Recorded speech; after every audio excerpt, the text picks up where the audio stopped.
Now, the second day of the BRICS Summit is in full swing. Leaders and delegates are deliberating on the expansion of the bloc and mutually beneficial partnerships. Let's take you live to the convention center now, where we find my colleague, business anchor Rofhiwa Madzena. Rofhiwa, you've been speaking to quite a lot of very important people throughout the course of this morning. Particularly, I saw you speaking to Minister Togo Didiza in agriculture. She signed something with the Agriculture Ministry of China yesterday. What is she saying that's going to achieve? So it's very interesting, Masakha, and a very good afternoon to you and to our lunchtime viewers. Important deals or agreements were signed yesterday.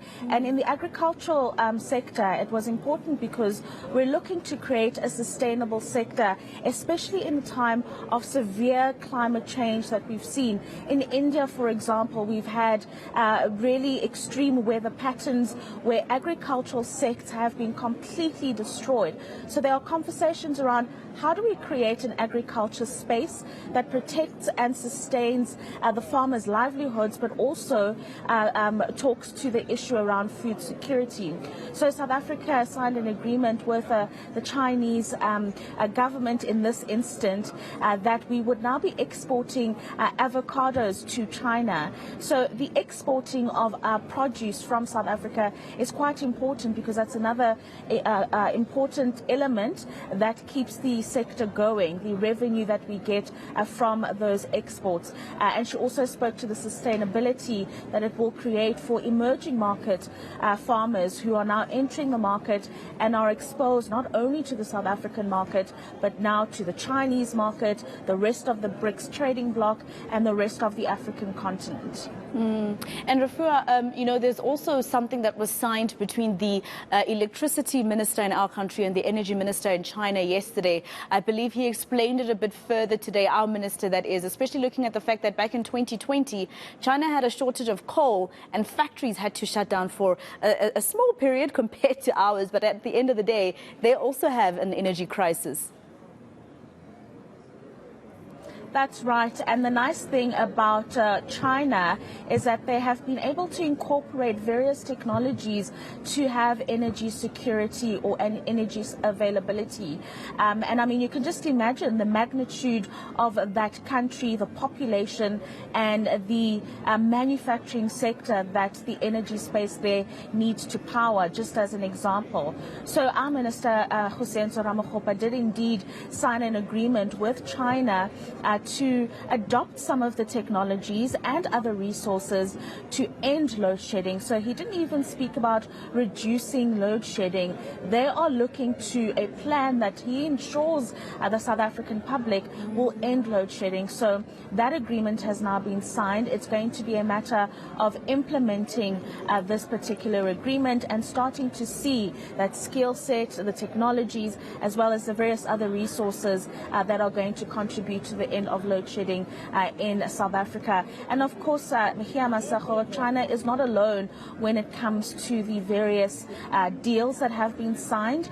South Africa has signed a number of energy-related agreements over the last few months with different stakeholders, both local and global, to end load shedding. We haven't really started to see the fruits of that yet, apart from us being at lower stages of the load shedding. I mean, a big part of that is the diesel that the power utility is burning. But hopefully we'll start to see the fruit of these agreements before the end of the year, hopefully, Masakha. And Rofhiwa, in terms of what the different leaders of the 5 nations said there a little earlier today, just a summary from you in terms of what they said they are trying to achieve. Obviously not by the end of this week. 3 days is not enough. No, absolutely. 2 days, 2 months. Sometimes it could take years to implement a lot of the ideas that are being bandied about at this year's summit. But the important thing here, Masakho, is that they are trying to create a community, the global south, a community of developing nations that will no longer be reliant on the global west. A simple example that's been used over the last few days is that when the COVID-19 pandemic hit Africa quite hard, African statesmen were left to go and beg for vaccines from the global west. These leaders are now saying we no longer want to find ourselves in a situation where we have to beg for resources to keep our populations alive. We want to create a conducive environment where we've got manufacturing capacity, we've got the skill set, you've got the scientists, you've got all those different stakeholders that contribute to creating important medicines like vaccines, but also boosting other sectors like manufacturing, agriculture, and for South Africa not to be a net importer of many goods and rather start to export to not only the BRICS bloc but to the rest of the world as well. And that is the big talking point that came out of the last day, and of course it continues today. I must say, Masego, I did an interview earlier on with the Commissioner for the Border Management Authority. Something that was announced by President Cyril Ramaphosa earlier this year, in that Home Affairs will no longer control what happens at the ports of entry in South Africa, and that there's a body that has now been established to do so. The illicit economy, he was telling me, Masego, has grown so much. It grows at a rate of about 7 to 8% a year, and that's all the illegal goods that are coming into the country. And that means South Africa is losing about 150 billion rand a year from illicit or counterfeit handbags, shoes, cigarettes, whatever you have it. And the problem here is that the real economy, where legal business is happening, Masego, is growing at a 0.3% this year. I mean, that's minuscule compared to a 7 or an 8% growth rate of the illicit economy. So that's another conversation, is how do we control the ports of entry, because they are very porous, not just for people, but for goods that are really hampering South Africa's economy.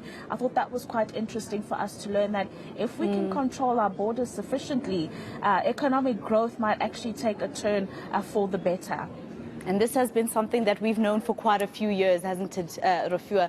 We'll see you again bright and early tomorrow morning. Rofhiwa Madzena will continue giving us the updates from the Sandton Convention Centre from tomorrow at 6 a.m. with Gareth Edwards on the South African Morning.